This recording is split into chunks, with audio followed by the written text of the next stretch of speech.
사랑이라는 말을 들으면 우리는 무의식적으로 사랑은 받는 것을 떠올립니다. 더 예뻐지고, 더 친절해지고, 더 유능해지려는 많은 노력들 역시 결국은 누군가에게 사랑을 받고자 하는 조건을 갖추기 위한 것들이었어요. 이런 생각은 어릴 적부터 자연스럽게 배워온 거거든요. 부모님한테, 선생님한테, 또 친구들한테 사랑받기 위해서 우리는 참 많은 노력을 해왔고, 그렇게 사랑은 받아야 하는 것으로 자리 잡게 되었습니다. 이것 자체를 뭐라고 하는 게 아니에요. 그렇게 사랑이나 인정을 받아야만 우리는 생존할 수 있었기 때문입니다. 그러나 지금쯤이면 이런 생각을 해보긴 해야 합니다. 우리는 여전히 사랑을 받아야만 생존할 수 있는 5살, 6살인가 또는 10대인가. 관계가 달라졌고 우리는 나이가 들었는데도 사랑을 대하는 우리의 태도는 여전히 받는 것에 머물러 있지 않은지 말입니다. 에리 프롬은 말합니다. 이제 사랑은 받는 것이 아니라 주는 것이어야 한다고요. 사랑은 능동적인 행위이며 누군가에게 기대는 감정이 아니라 스스로 실천해가는 삶의 태도라는 겁니다.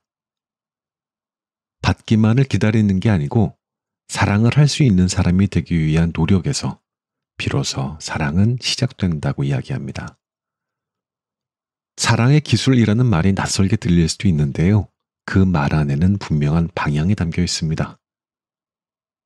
누군가가 나를 사랑해 주기를 바라기보다 내가 먼저 사랑을 실천하는 존재로 살아가야 한다는 것.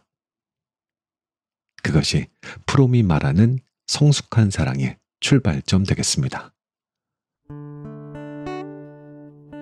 책 읽는 자작나무.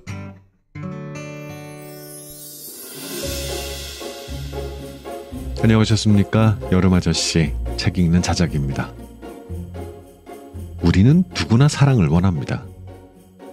근데 정작 사랑하는 법에 대해서는 배운 적이 없어요. 거의 없어요. 그래서 어떠한 사랑은 아프고 어떠한 사랑은 스쳐가고 또 어떤 사랑은 결국 나를 잃게 만들기도 합니다. 오늘 제가 들려드릴 책은요. 그 사랑이라는 감정을 다시 처음부터 바라보게 만드는 책이었습니다. 바로 에리 프롬의 사랑의 기술, 고전이죠. 1956년 전쟁의 그림자가 채 가시지 않은 시대에 에리 프롬은 사랑을 말했습니다. 그는 말합니다. 사랑은 단지 감정이 아니라 지켜내야 할 의지이며 배워야 할 기술이며 평생에 걸쳐 연습하고 연마해야 될 태도라고요. 저는 오늘 이 책에서 가장 본질적이라고 느꼈던 1장, 2장, 그리고 마지막 5장을 중심으로 제 나름의 언어로 정리하고 요약해서 여러분들께 들려드리고자 합니다.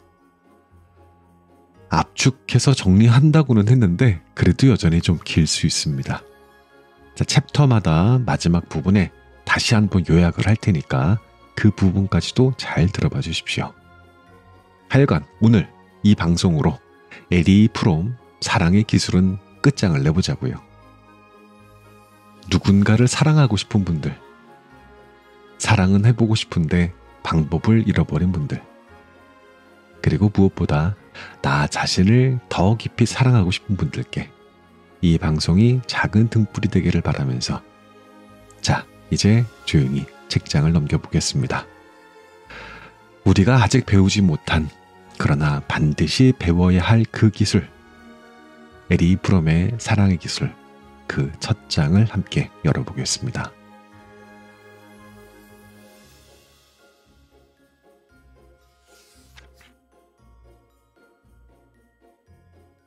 (1장) 사랑은 기술인가?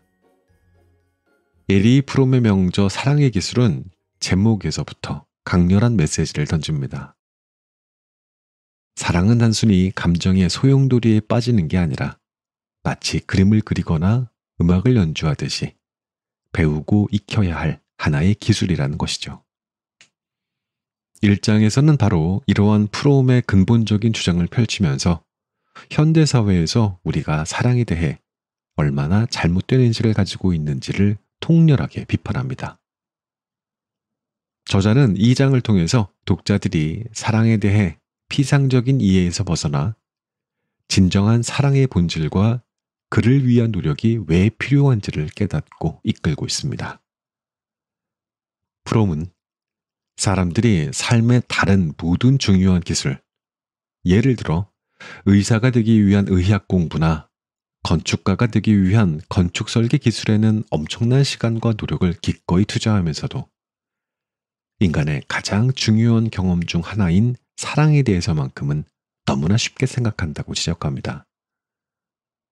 우리는 사랑에 대한 책을 읽거나 세미나에 참석하는 대신 그저 사랑에 빠지기만을 기다리는 경향이 있다고요. 왜 이런 모순이 발생할까요?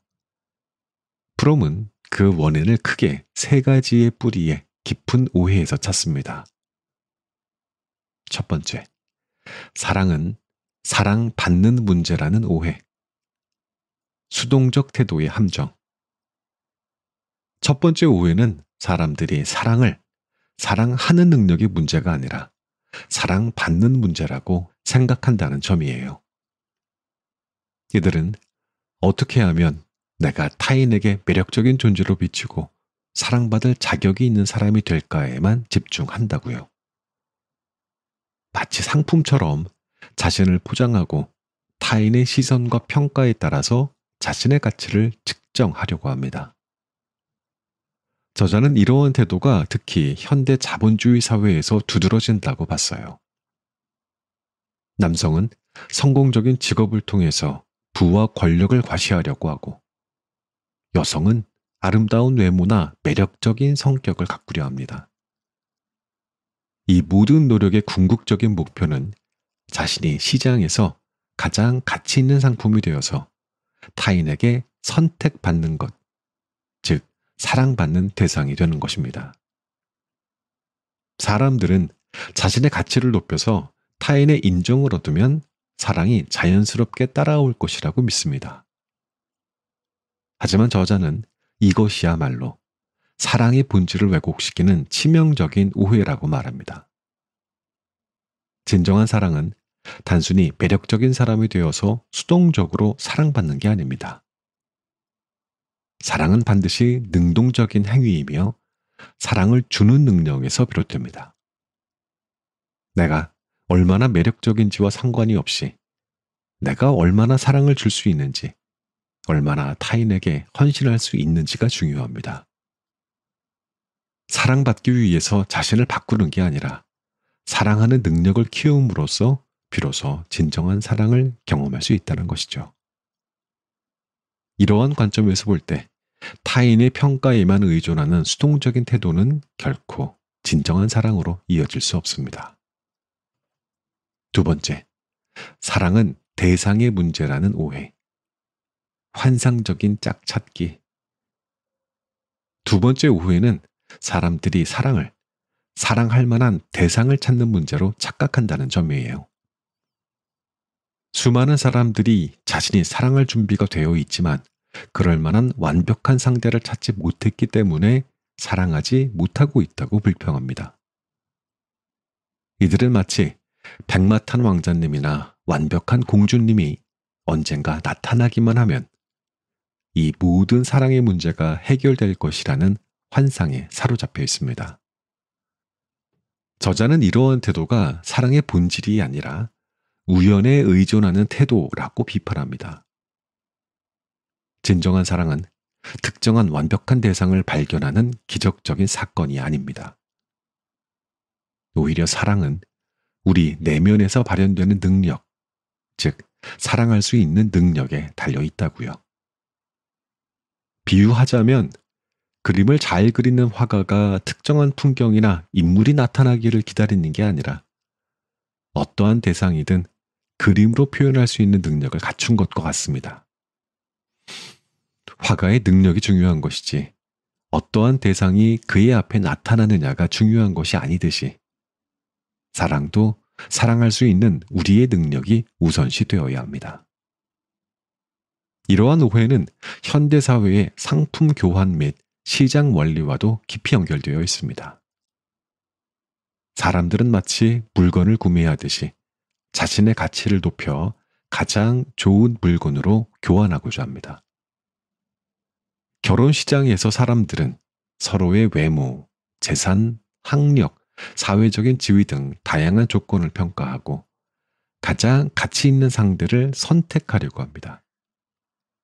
저자는 이러한 조건 중심의 사랑 찾기가 결국 사랑을 상품처럼 취급하게 만들었고 진정한 인간적인 유대감을 파괴한다고 경고합니다.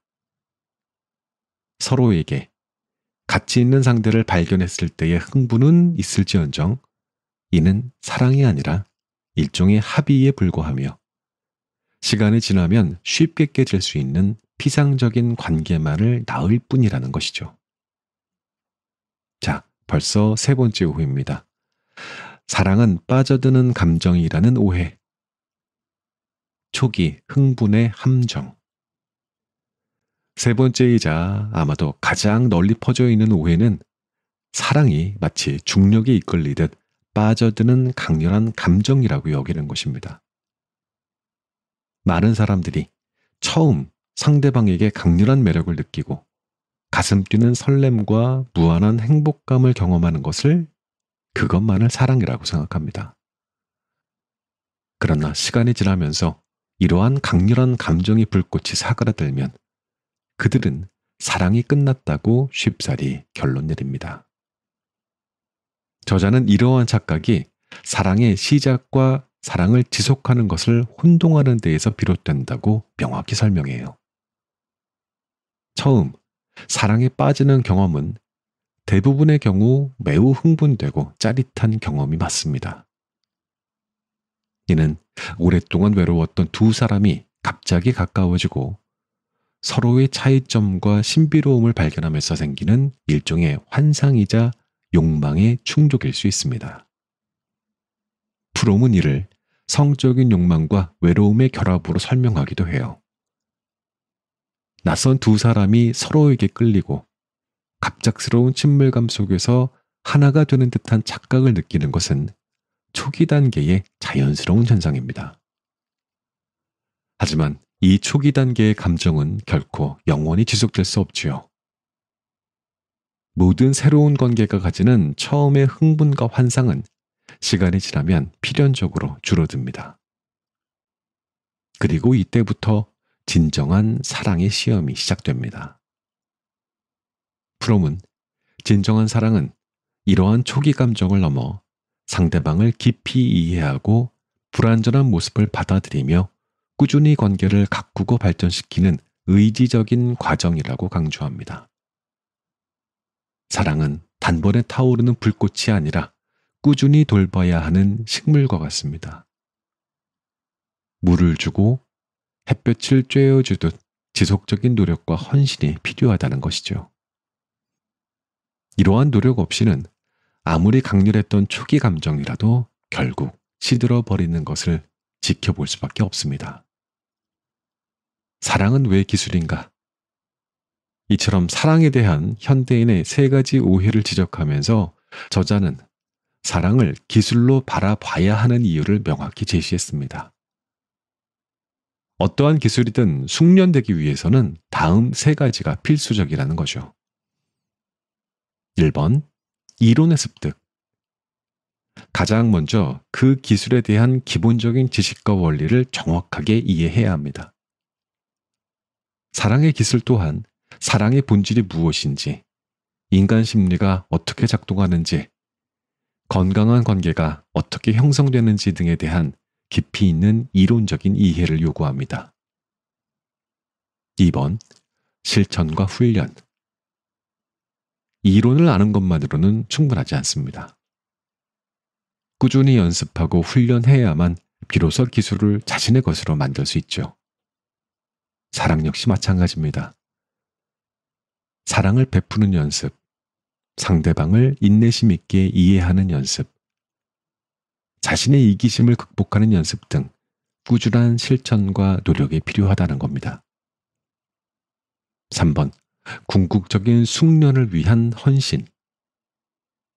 단순히 잘하는 것을 넘어서 자신이 가진 모든 능력을 동원하여 그 기술의 최고 경지에 도달하려는 깊은 의지와 관심이 있어야 합니다. 사랑도 단순히 관계를 유지하는 것을 넘어서 가장 깊고 풍요로운 사랑을 이루기 위한 끊임없는 자기 성찰과 헌신적인 노력이 수반되어야 한다는 것이죠.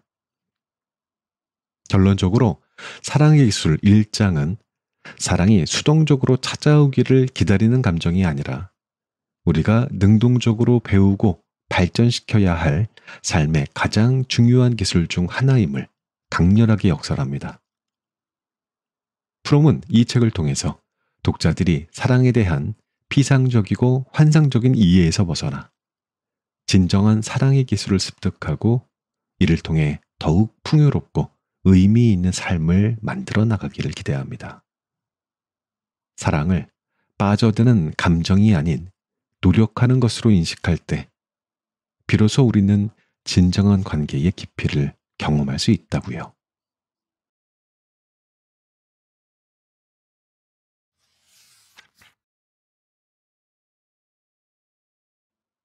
2장 사랑의 이론. 에리 프롬 사랑의 기술 2장 파트는요.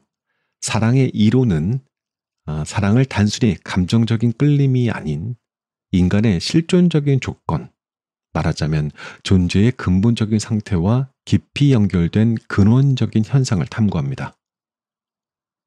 이 장에서 저자는 인간이 왜 사랑을 추구할 수밖에 없는지, 그리고 진정한 사랑이란 무엇이며 어떠한 형태의 사랑이 왜곡된 것인지를 철학적인 또 심리학적인 방향으로 설명합니다. 이 장은 사랑의 기술을 배우기 위한 가장 중요한 이론적인 토대를 제공합니다. 첫 번째, 인간의 실존 문제와 분리감. 프롬은 사랑의 이론을 설명하기 위해 먼저 인간의 실존적인 조건, 존재의 근본적인 상태에서 출발합니다. 인간은 자연의 일부이면서 동시에 자연으로부터 분리된 존재입니다. 동물은 본능에 따라 움직이며 자연과 완전히 하나가 되어 살아갑니다. 그러나 인간은 이성과 자의식을 통해서 자신과 세계를 인식하게 되면서 자연과는 원초적인 조화가 깨져버렸습니다. 인간은 자신이 자연의 거대한 힘 앞에 놓인 유한하고 미미한 존재임을 깨닫습니다. 언젠가 죽음을 맞이할 수밖에 없다는 사실, 세상에 홀로 던져진 존재라는 고독감, 그리고 자기 뜻대로 할 수 없는 한계에 직면하게 되었고요. 이러한 인식은 인간에게 분리감 또는 외로움이라는 깊은 불안을 안겨줬습니다. 우리는 세상에서 홀로 떨어져 나와 고립되었다는 느낌, 존재론적인 분리감에 시달리게 되었던 거죠. 이 분리감은 인간에게 가장 근원적인 고통과 불안의 원천이 되었습니다. 인간은 이 고통을 견딜 수가 없어서 어떠한 형태로든 분리감을 극복하고 타인 또는 세계와 하나가 되고자 하는 욕구를 가집니다. 이 욕구가 바로 사랑을 포함한 모든 인간관계의 궁극적인 동기가 됐습니다. 저자는 이 분리감을 극복하기 위해서 다양한 시도들을 제시해요. 퇴행적인 시도, 과거로 돌아가려는 시도. 어떠한 사람들은 어머니의 자궁 속으로 돌아가는 것처럼 완전히 수동적으로 타인에게 복종하거나 지배당함으로써 분리감을 해소하려고 합니다. 약물 중독, 알코올, 섹스 중독 등도 일시적으로 분리감에서 벗어나려는 시도일 수 있어요. 그러나 이러한 시도는 일시적인 만족을 줄 뿐 진정한 해답은 될 수 없습니다. 오히려 자신을 상실하고 병적인 상태로 이끌 수 있어요. 동일시, 아이덴티피케이션, 같다고 느끼기. 부족이나 집단, 국가, 종교에 맹목적으로 동화됨으로써 자신을 그 집단의 일부로 여기고 분리감을 해소하려는 시도입니다. 이는 어느 정도의 안정감을 주지만 개인의 자율성을 상실하게 만들고 획일적인 사고방식을 강요합니다. 또 창조적인 활동도 좋은 예입니다. 예술, 노동, 기술 등을 통해서 무언가를 창조함으로써 자신과 세계를 연결하려는 시도입니다. 이는 긍정적인 형태의 연결이지만 인간관계의 깊은 차원을 완전히 채워주지는 못해요. 자, 이렇게 세 가지의 시도, 퇴행적인 시도, 또 동일시, 창조적인 활동, 이러한 시도들이 궁극적인 해결책이 될 수는 없다고 말합니다. 진정으로 분리감을 극복하고 타인과 하나가 되는 유일한 방법은 바로 사랑하는 것이라고 역설합니다. 2. 사랑의 본질. 능동적이고 합일적인 행위. 여러 번 강조하지만 프롬에게 사랑은 수동적인 감정이 아니라 능동적인 행위였습니다. 단순히 사랑에 빠지는 수동적인 경험을 넘어서는 것이죠. 사랑은 인간이 자신의 분리된 존재를 인지하면서도 자신의 정체성, 즉 온전함을 유지한 채로 타인과 하나가 되려는 역설적인 시도입니다. 진정한 사랑은 다음과 같은 4가지의 기본 요소를 포함해야 합니다. 첫 번째, 배려. 사랑하는 대상의 삶과 성장에 대한 적극적인 관심입니다. 사랑은 그저 감탄하는 것이 아니라 상대방의 성장을 위해 기꺼이 시간과 에너지를 투자하는 것입니다. 식물에 물을 주듯이 사랑하는 대상을 보살피고 그의 행복을 진심으로 바라는 마음이지요. 배려가 없다면 사랑은 단순한 감상이나 공허한 약속에 불과합니다. 두 번째, 책임. 사랑하는 대상의 필요에 대한 자발적인 반응입니다. 이는 의무감으로 하는 책임이 아니라 상대방이 필요로 하는 것이 무엇인지 인식하고 기꺼이 응답하려는 내면의 의지라는 겁니다. 상대방의 성장과 행복에 대한 책임을 느끼고 이를 위해 기꺼이 노력하는 태도입니다. 상대의 고통을 함께 나누고 기쁨을 증진시키려는 적극적인 참여 자세이고요. 세 번째, 존중. 상대방을 있는 그대로 인정하고 그의 개성과 독립성을 존중하는 태도입니다. 상대방을 소유하거나 조종하려 하지 않고 그가 그 자신의 방식으로 성장하고 발전할 수 있도록 허용하는 것입니다. 존경은 상대방이 가진 고유한 정체성을 이해하고 높이 평가하고요. 그를 착취하거나 자신을 위한 수단으로 삼지 않는 것입니다. 존경이 없는 사랑은 지배나 소유욕으로 변질되기 쉽습니다. 네 번째, 이해. 상대방의 가장 깊은 본질을 알고자 하는 열망입니다. 단순한 사실적인 지식을 넘어 상대방의 감정, 욕망, 두려움, 그리고 무의식적인 동기까지도 깊이 이해하려는 노력입니다.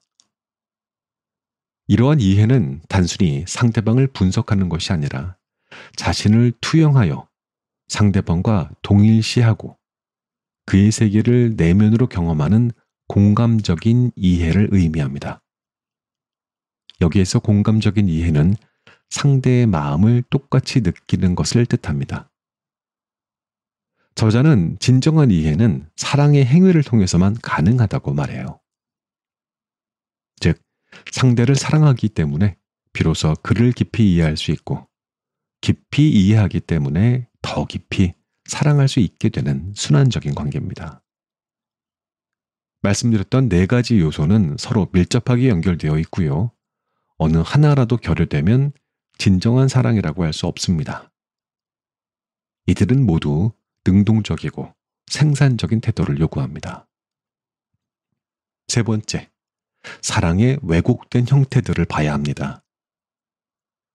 저자는 진정한 사랑의 본질을 설명한 뒤에 사랑으로 가장했지만 실제로는 분리감 극복에 실패했거나 자신과 타인을 파괴하는 왜곡된 형태의 사랑도 제시합니다. 예를 들자면 이렇습니다. 공생적인 합일, 서로에게 지나치게 기대는 관계, 수동적인 형태, 마조히즘, 상대에게 지배당하려는 경향, 자신을 타인에게 완전히 종속시키고 자신을 그 사람의 일부로 만들므로써 분리감을 극복하려는 시도입니다.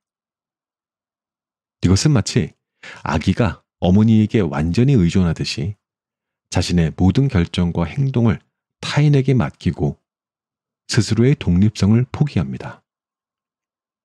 이는 겉으로는 평화로워 보일 수 있으나 자신의 자율성과 개성을 상실하게 만듭니다. 노예가 주인에게서 생존의 의미를 찾고 안정감을 느끼는 것과 유사하다고 볼 수 있어요. 지나친 능동적인 형태, 사디즘, 상대를 지배하려는 경향도 있습니다. 타인을 완전히 지배하고 그를 자신의 일부로 만들므로써 분리감을 극복하려는 시도입니다. 사디스트는 타인을 통제하고 조종함으로써 자신의 무력감을 극복하고 힘을 느끼려 합니다. 이는 상대의 자유와 독립성을 완전히 박탈하여 상대방을 수단으로 전락시킵니다. 겉으로는 지배하는 것처럼 보이지만 사실은 피지배자가 없으면 자신의 존재의 의미를 잃는다는 점에서 결국은 의존적이고 왜곡된 형태의 합일이라고 볼 수 있어요. 공생적인 합일은 두 존재가 서로에게 의존하면서도 각자의 온전한 존재성을 상실하는 관계를 의미합니다. 이는 진정한 사랑의 목표인 두 존재가 하나가 되면서도 둘로 남아있는 역설을 이루지 못합니다. 또 파괴성을 들 수 있습니다. 일부 사람들은 분리감에서 오는 고통을 견디지 못하고 그 고통이 원인이라고 생각하는 외부 세계나 타인을 파괴함으로써 분리감을 해소하려고 합니다. 세상이 무너져 버리면 나도 더 이상 혼자가 아니다 라는 무의식적인 생각이 깔려 있을 수도 있어요. 이는 폭력, 증오, 파괴적인 행동으로 나타나며 결국 자신과 타인의 삶을 황폐하게 만듭니다. 나르시시즘, 자신만 아는 마음, 오직 자기 자신에게만 관심을 집중하고 외부 세계나 타인을 자신의 연장선으로만 인식하는 태도입니다. 나르시시스트는 오직 자신의 생각과 감정, 욕구만이 중요하다고 여기며 타인을 독립적인 존재로 인정하지 않습니다. 타인은 나르시시스트 자신의 거울일 뿐이며 자신을 찬미하거나 자신의 욕구를 충족시켜주는 수단으로 존재합니다. 이러한 태도는 타인과의 진정한 관계를 불가능하게 만들고 결국 더 깊은 고립감을 초래합니다. 네 번째, 이성적인 신념과의 합일. 이것이 바로 궁극적인 사랑의 길입니다. 프롬은 이러한 왜곡된 형태를 넘어서 진정한 사랑은 이성적인 신념, 합리적인 믿음을 바탕으로 한 합일에서 비롯된다고 강조합니다. 사랑의 역설, 모순되어 보이지만 사실인 것. 사랑은 두 존재가 하나가 되면서도 각자의 개별성을 유지하는 역설적인 현상이에요. 우리는 사랑을 통해 타인과 깊이 연결되지만 동시에 자기 자신의 정체성과 독립성을 잃지는 않습니다. 오히려 진정한 사랑 안에서 우리는 더욱 온전한 자신을 발견하고 성장하게 되거든요.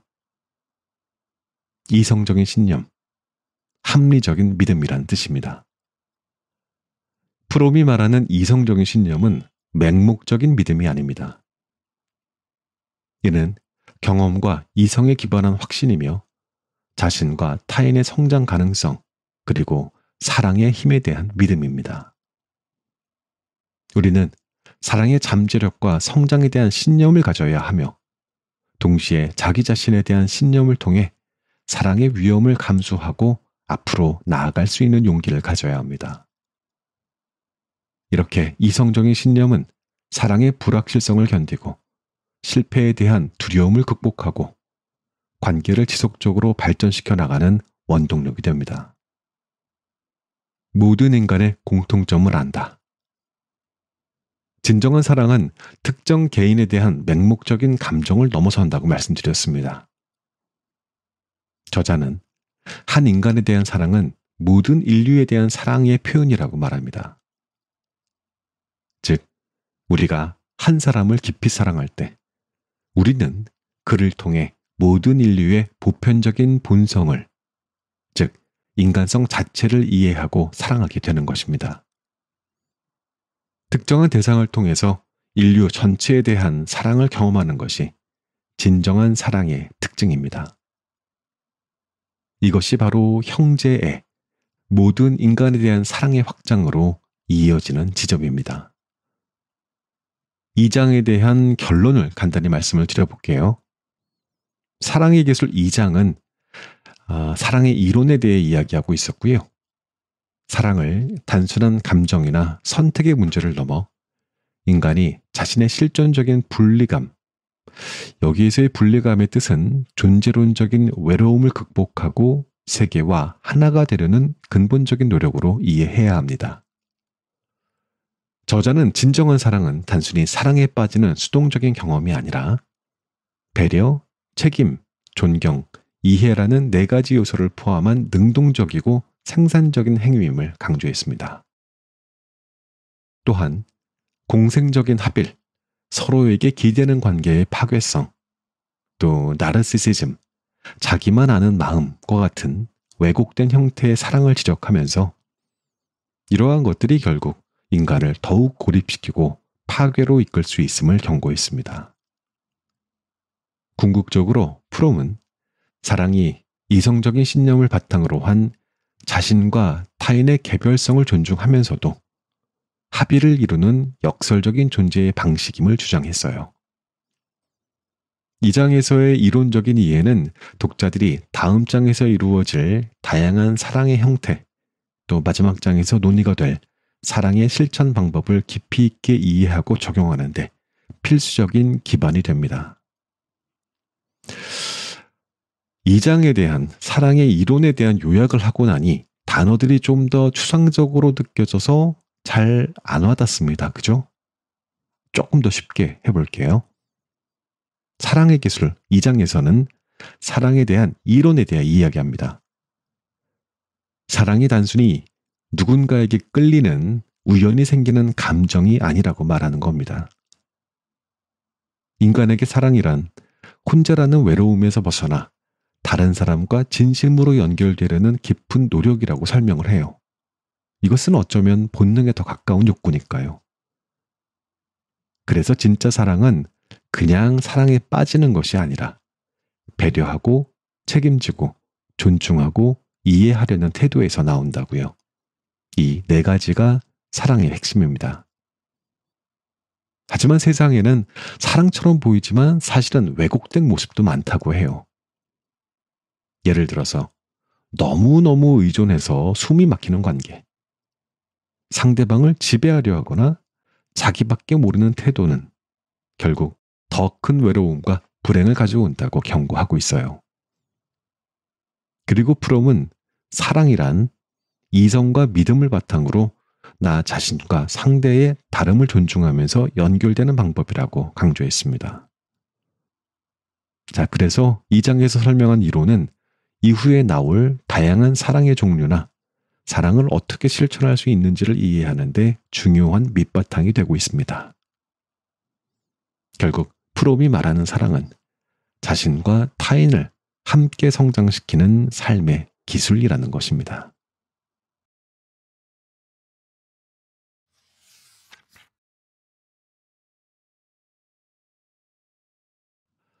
5장 사랑의 실천. 저자는 사랑의 기술 5장에서 사랑의 실천, 앞서 장들에서 다룬 사랑의 이론을 바탕으로 진정한 사랑을 삶 속에서 어떻게 구현하고 숙련할 수 있는지에 대해서 구체적인 방법들을 제시합니다. 여러 번 말씀드렸지만 저자는 사랑이 단순히 아는 것을 넘어서 끊임없는 훈련과 노력을 통해 발전시켜야 할 기술임을 다시 한번 강조하면서 이를 위한 필수적인 태도와 마음가짐을 설명합니다. 이 장에서는 사랑을 추상적인 개념이 아닌 우리의 일상 속에서 살아 숨쉬는 행동으로 만들 수 있는 실천적인 지침을 제공합니다. 첫 번째, 사랑의 기술 습득을 위한 기본 전제, 훈련과 집중. 저자는 어떠한 기술이든 숙련되기 위해서는 훈련과 집중이 필수적이라고 말합니다. 사랑의 기술도 예외는 아닙니다. 훈련, 꾸준한 연습. 우리는 현대사회에서 훈련을 싫어하는 경향이 있어요. 즉각적인 만족과 편리함을 추구하면서 꾸준한 노력이나 반복적인 연습을 기피합니다. 그러나 프롬은 어떠한 기술이든 훈련 없이는 숙련될 수 없다고 강조합니다. 음악가가 매일 악기를 연습하고 운동선수가 매일 훈련을 하듯이 사랑의 기술 또한 매일의 삶 속에서 꾸준히 실천하고 연습해야 된다는 것이죠. 이는 단순히 사랑하는 사람에게 잘해주는 것을 넘어서 자기 자신을 다스리고 삶의 모든 측면에서 일관된 태도를 유지하는 것을 포함합니다. 아침에 일찍 일어나거나 정해진 시간에 일을 하는 등 사소한 일상 속의 훈련이 곧 삶의 다른 중요한 영역, 특히 사랑의 영역에서도 훈련된 태도를 갖추게 합니다. 훈련과 더불어 두 번째로 중요한 것이 바로 집중입니다. 현대인들은 주의가 산만하고 한 가지 일에 집중하는 능력이 부족하다고 저자는 지적합니다. 우리는 동시에 여러 가지 일을 하려고 하거나 한 가지 일에 몰두하지 못하고 쉽게 다른 곳으로 시선을 돌립니다. 그러나 어떠한 기술이든 숙련되려면 그 일에 완전히 몰입하는 집중력이 필요합니다. 사랑도 마찬가지입니다. 사랑하는 사람과 함께 있을 때 그 사람에게 온전히 집중하고 그의 말과 행동, 감정에 귀 기울이는 것이 중요합니다. 다른 생각이나 걱정에 사로잡히지 않고 오직 그 순간 상대방과의 관계에만 몰입하는 훈련이 필요하다는 것이죠. 이는 단순히 사람과의 관계뿐만 아니라 책을 읽거나 음악을 듣거나 자연을 감상할 때에도 온전히 집중하는 연습을 통해 길러질 수 있습니다. 저자는 훈련과 집중이 사랑의 기술을 익히는 데 있어서 가장 기본적인 토대이며 이는 곧 자신을 다스리고 삶을 주도적으로 이끌어가는 능력과도 직결된다고 설명합니다. 두 번째, 사랑의 실천을 위한 핵심 태도, 인내와 용기. 훈련과 집중 외에도 저자는 사랑의 기술을 실천하기 위해서 필요한 두 가지의 중요한 태도로 인내와 용기를 제시합니다. 인내, 참을성을 말하죠. 현대사회는 모든 것이 빠르게 진행되고 즉각적인 결과를 요구합니다. 우리는 기다리는 것을 힘들어하고 모든 문제에 대한 빠른 해결책을 원합니다. 그러나 사랑은 즉각적인 결과가 나타나지 않는 과정입니다. 사랑은 씨앗을 심고 물을 주며 기다려야 하는 농사와 같습니다. 상대방의 변화를 기다리고 관계가 성장하는 시간을 인내심 있게 견뎌내야 합니다.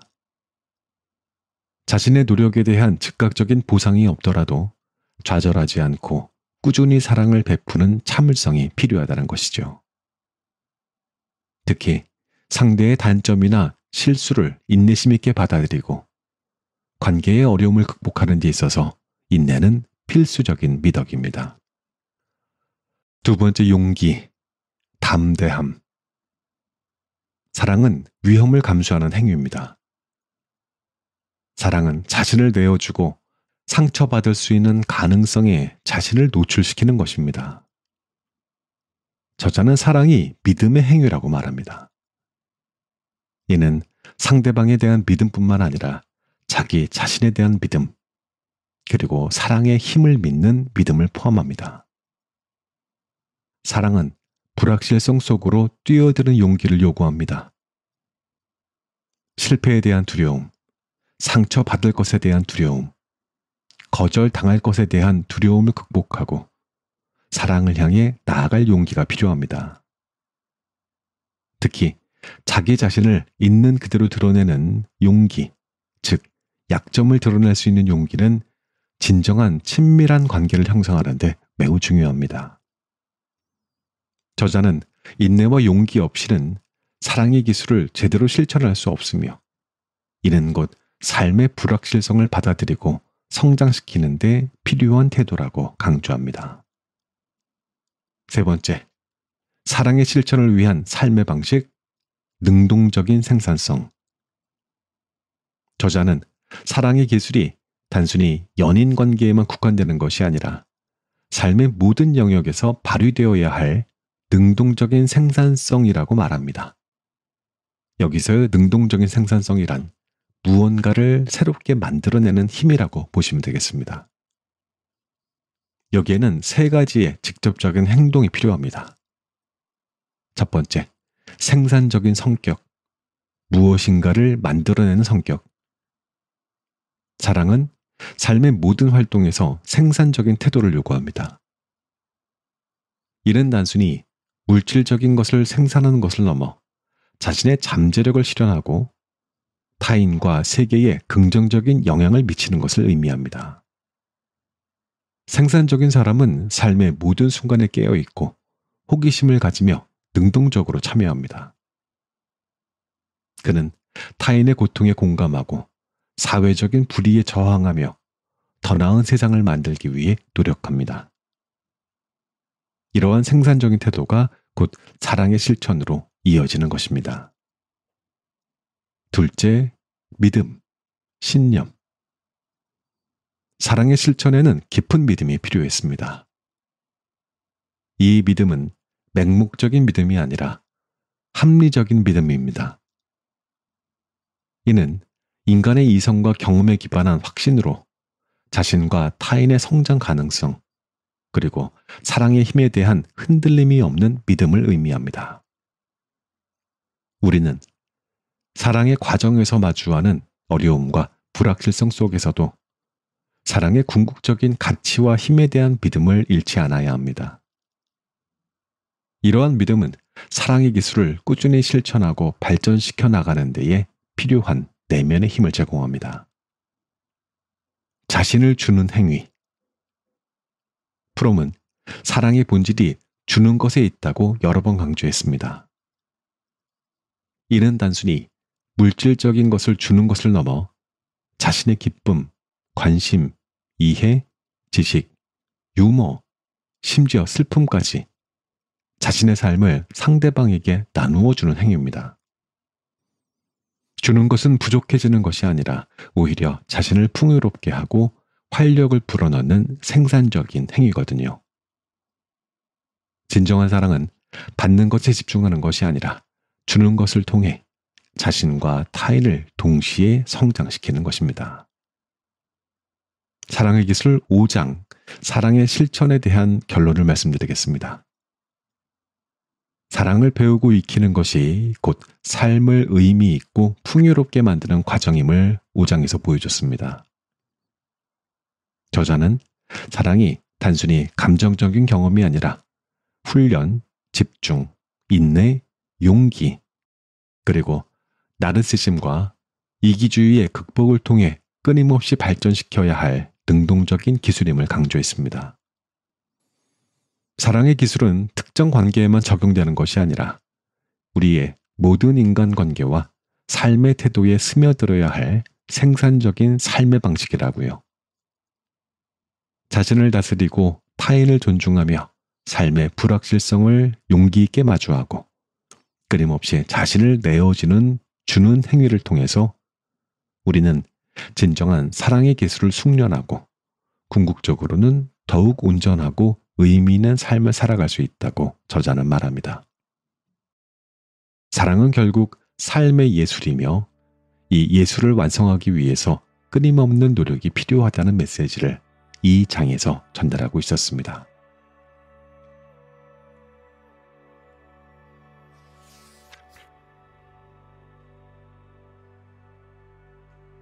지금까지 에리 프롬의 사랑의 기술 중 가장 본질적인 3장을 함께 들여다봤습니다. 이제 그 핵심을 다시 정리해 드릴 텐데요. 이번만큼은 단순한 이해를 넘어서 여러분 삶 깊숙한 곳까지 스며들 수 있는 지혜로 남기를 바랍니다. 사랑하고 사랑받으며 살아가는 일, 이것이야말로 우리가 평생 익혀야 할 가장 아름다운 기술이 아닐까 생각해 봅니다.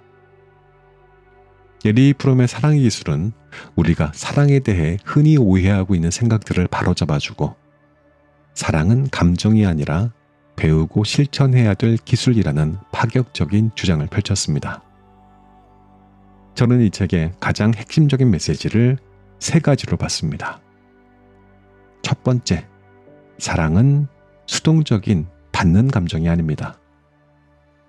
외로움을 이겨내려는 능동적인 행동이라는 것이죠. 우리는 흔히 사랑을 길을 가다가 우연히 빠지는 감정이라고 생각했습니다. 영화나 드라마처럼 멋진 운명의 상대를 만나면 저절로 사랑이 이루어지고 행복해질 거라고 기대하죠. 하지만 저자는 이러한 생각이 바로 크나큰 오해라고 지적했습니다. 저자는 사람이 태어날 때부터 외로움, 분리감이라는 근본적인 문제를 안고 있다고 말합니다. 우리는 세상에 홀로 던져진 존재이고 언젠가 죽는다는 것을 알기에 깊은 불안과 고독을 느낀다는 거죠. 이 외로움을 이겨내고 다른 사람이나 세상과 하나가 되고 싶어하는 마음이 바로 사랑의 뿌리라는 것입니다. 따라서 사랑은 갑자기 찾아오는 감정 같은 것이 아닙니다. 외로움을 극복하기 위해서 우리가 스스로 움직이고 노력하는 능동적인 행위라는 것이죠. 단순히 멋진 상대를 찾아 헤매는 것이 아니라 내가 사랑을 줄 수 있는 능력을 키우는 것이 중요합니다. 두 번째, 진짜 사랑은 4가지 기둥 위에 세워진다는 것이죠. 돌보고, 책임지고, 존중하고, 이해하는 것이었습니다. 진정한 사랑은 단순히 좋다라는 감정만으로는 유지될 수 없습니다. 저자는 진짜 사랑은 다음 4가지의 기둥 위에 굳건히 서 있어야 한다고 강조했어요. 첫째, 돌봄. 사랑하는 사람이 잘 살고 행복하도록 진심으로 관심을 가지고 보살피는 것입니다. 마치 화분에 물을 주듯이 상대의 성장을 위해 시간과 에너지를 아끼지 않는 적극적인 마음이죠. 둘째, 책임. 사랑하는 사람이 무엇을 필요로 하는지 알고 자발적으로 나서서 기꺼이 도와주려는 마음입니다. 의무감 때문이 아니라 상대방의 행복에 대한 책임감을 느끼고 노력하는 것이죠. 세 번째, 존경. 상대방을 있는 그대로 인정하고 그의 자유와 개성을 존중하는 것입니다. 상대방을 내 마음대로 하려 하거나 내 것으로 만들지 않고 그 사람이 그만의 방식으로 성장하도록 놓아주는 것입니다. 네 번째, 이해. 상대방의 가장 깊은 속마음까지 알고 싶어하고 이해하려는 노력입니다. 단순한 겉모습이나 사실을 넘어 상대방의 감정과 생각, 그리고 무의식적인 부분까지도 공감하며 이해하는 것입니다. 이러한 이해는 사랑을 통해 더 깊어지고 더 깊은 사랑으로 이어집니다. 세 번째, 사랑은 꾸준한 훈련과 용기를 통해서 완성되는 삶의 방식입니다.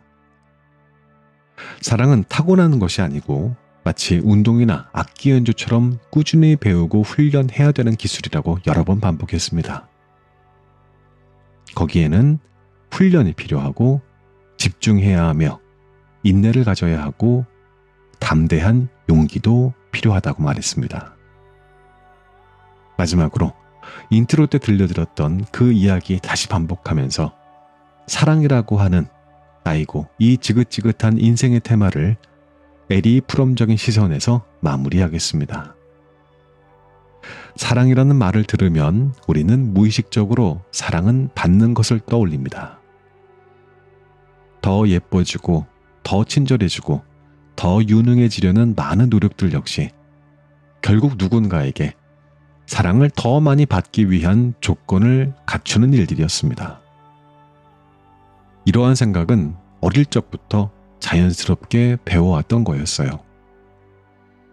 부모님에게, 선생님에게, 친구들에게 사랑받기 위해서 우리는 정말 많은 애를 써왔고 그렇게 사랑은 받아야 하는 것으로 자리 잡게 되었던 것이죠. 이 자체가 잘못되었다는 것이 아닙니다.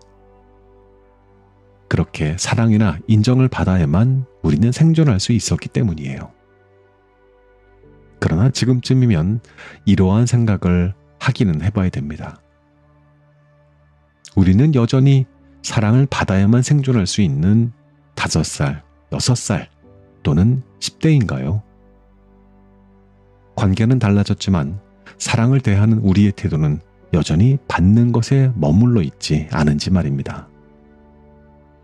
에리 프롬은 말합니다. 이제 사랑은 받는 것이 아니라 주는 것이 되어야 한다고요. 사랑은 능동적인 행위이고 누구에겐가 기대는 감정이 아니라 스스로 실천해 나가는 삶의 태도입니다. 받기만을 기다리는 것이 아니고 사랑할 수 있는 사람이 되기 위한 노력에서 비로소 사랑은 시작된다고 이야기합니다. 사랑의 기술이라는 말이 낯설게 들릴 수도 있지만 그 말 안에는 분명한 방향이 있습니다. 누군가가 나를 사랑해 주기를 바라기보다 내가 먼저 사랑을 실천하는 존재로 살아가야 한다는 점이죠. 그것이 바로 에리 프롬이 말하는 성숙한 사랑의 출발점입니다.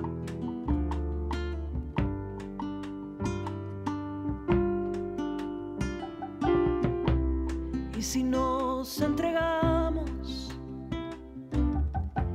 y nos perdemos por completo, y si nos tiramos a que esto sea cierto, lo que revelaste en tan poco tiempo, una mina de oro son tus pensamientos. Y si nos entregamos y nos perdemos por completo, y si nos olvidamos de que todo es un secreto, aprendimos a ver amor y si es bueno, soltémonos los dos, prendamos ese fuego, y si nos entregamos y nos perdemos por completo, y si nos animamos a vivir un sueño nuestro, aunque no sea fácil, no siento lo imposible. Esta historia nuestra ya es irreversible. Tarararara. Tarararara.